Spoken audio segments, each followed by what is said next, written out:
Hi,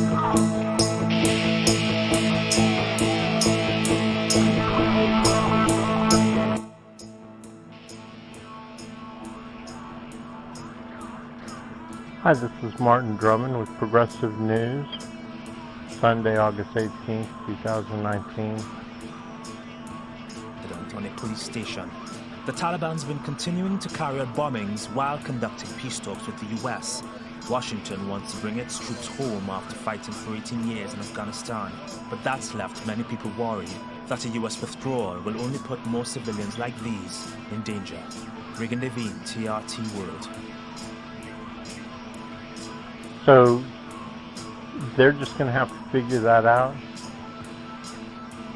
I mean, the United States can't just stay in Afghanistan forever. You know, if the government isn't strong enough to stand up on its own, what are we supposed to do? Spend, you know, or are we? Is that what we want to do? So, we want to agree with the neocons when they said nearly 20 years ago that we'd be spending at least 20 years, maybe 100 years in Afghanistan. I mean, this is crazy, right? If there were elements of the people who pulled off 9/11 in Afghanistan, then we should have been in there and within a few months at the very longest, then back out after taking them out. You know, assuming that the Afghan government at the time, which was Mullah Muhammad or whoever, they all got the same names, right? Sorry. It's true a lot of the time, right? Ali, Muhammad, Kareem, you know. Those are kind of the Tom, Dick, and Harrys of Islam. But we disagreed with them then. We disagreed with Iraq. And now they want us to agree with them just because, you know, what they've done is exactly what they wanted to do, regardless of what Americans want. They don't want their kids going over and fighting over there. I mean, if anything, Americans, real Americans, not the ones made up in the media, they wanted us to go over to Saudi Arabia, right? But what would you get from that? Because who are you going to take out? I mean, there were 20 people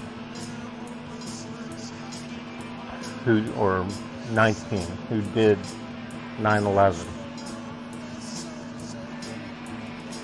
We know where they got their money, but we don't want to punish those people, right? Those people are like my dad's boss,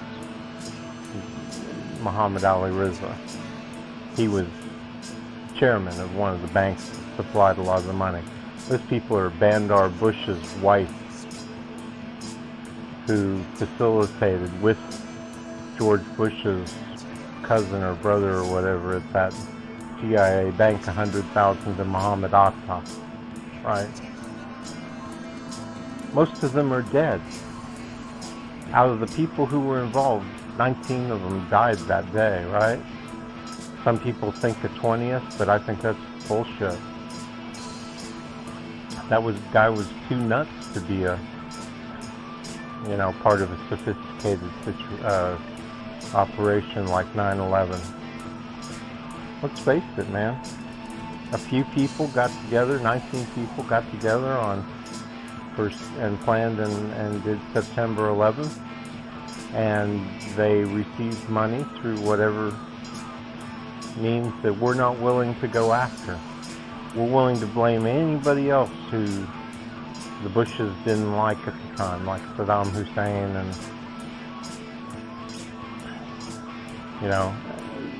Mullah Omar was one of their friends. I mean, we have video on Fahrenheit 9/11, the movie, of the Taliban visiting Houston, getting a royal welcome, and we're all going to work together to make money off of the resources of Afghanistan. So let's not make the same mistake. Let's pull out. I mean, we got Trump as president right now, so it probably isn't going to happen. But as soon as we get a chance, man, let's get the fuck out of Dodge. Get the fuck out of Iraq. Get all our bases shut down all over the world, all our AFRICOM, and I mean, it all needs. Look, we can still pursue our interests, but we can do it like everybody else. Not at the barrel of a gun. I mean, that's how the rich and powerful need to accept that. Nobody's going to accept that.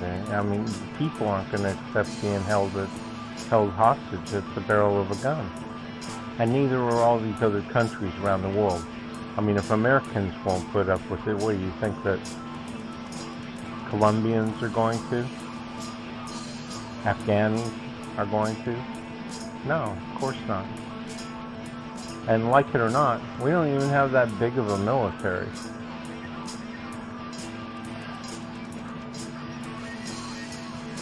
I mean, China has a 2 million man army. We used to have 1 million.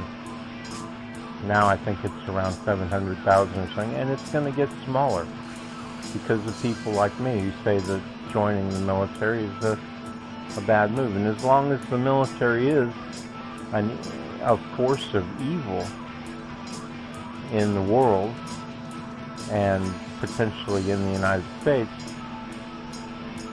I and other people are going to say, we're going to define joining the military as really bad behavior, really stupid, you know. And we're going to influence people not to join. Take the chance, we're going to tell them. This is what we're telling them now. Take the chance, you know. If your country wants to punish you for not joining the military, by not giving you a job, by impoverishing you, by saying that you're a lowlife and a scoundrel and a scumbag, whatever they want to call you, and whatever they want to do, you take the chance.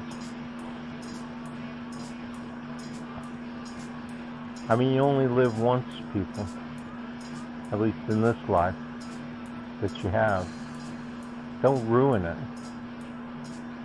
by being a bad person. That's what you do. You know, once you die, that's it. That's your whole life. Take it up, crumple it up into a ball. That's it. Take a look at it. You are what you do.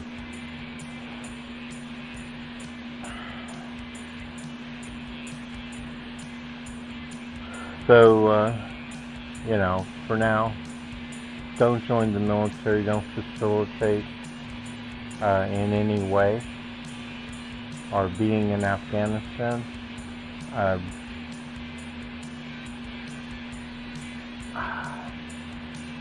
can tell you this, I don't think that being in Afghanistan is in any way improving our safety at home. I mean, it's pretty apparent right now that our safety at home is governed by right-wing extremism. Because after all, 90%, I haven't even heard of an Arab or anything going off in the last year, I don't think. You know, the last one I can remember is that guy in Florida, and he was more of an anti-gay guy, even though he was possibly gay himself. But you know, that's how it goes. These nut jobs, right? And you don't have to even be, you don't have to be like schizo or something. You know, let's face it, it's just the geeky, dipshit type of people. You know, there's a lot of them. But every once in a while, one of them just goes over the edge, right? And there you have it. And it's going to obviously come from the segments of the population that are most depressed, whatever you want whatever kind of attributes you want to go to. But so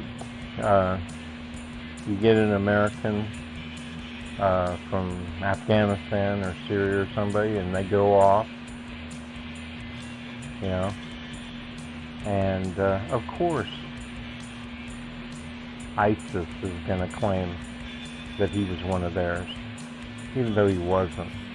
Or maybe they had some connections, you know, maybe he went to Syria and trained in his camp or something. But they're not like officially. I mean, they're not. See, the way you decide whether a terrorist attack or a whatever you want to call it in the United States was actually linked is because, like, if you were trying to link it to ISIS, you would have to figure out how ISIS was communicating with the person and how they were funding them and how they were helping them plan. Maybe they helped them with the bomb or whatever. These people don't even have a bomb. They go in with an assault rifle. They're equipped by us, buddy. Friends out there. We're the ones who equip these people. If anybody is responsible, it's not ISIS. It's USIS. U.S. Us. You know, the shooters that I've seen, the shooter in Florida, the one in San Diego. And the one in San Diego was just your typical, oh, I hate my boss. I'm going to go shoot him, and as long as I'm there and I'm going to die anyway, I might as well kill as many people. This isn't terrorism like the Palestinians hijacking planes, you know, PLO, or whoever. Because, I mean, the fact is, if I had to say who was behind 9/11, I would say it's a small group of people, possibly aided by Saudi intelligence, who were very Wahhabi. So I would say Wahhabi, Wahhabism, whatever you want to call it. There's not really a name for it. I guess they call it Daesh nowadays.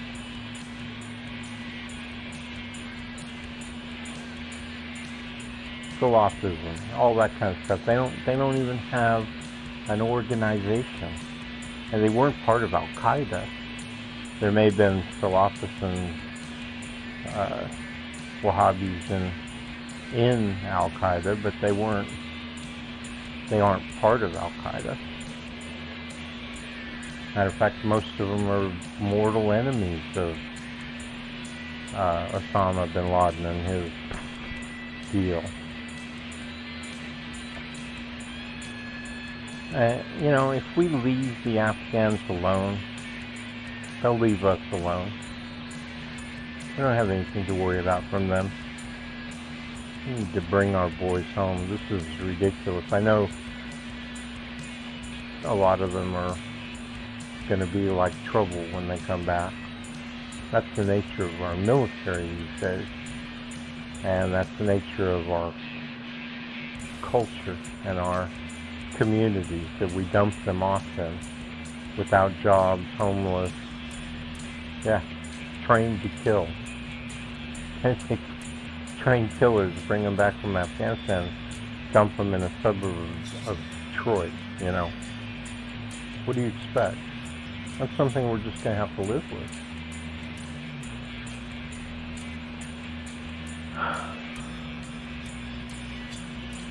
This is Martin Drummond with Progressive News. Hope you enjoyed my segment.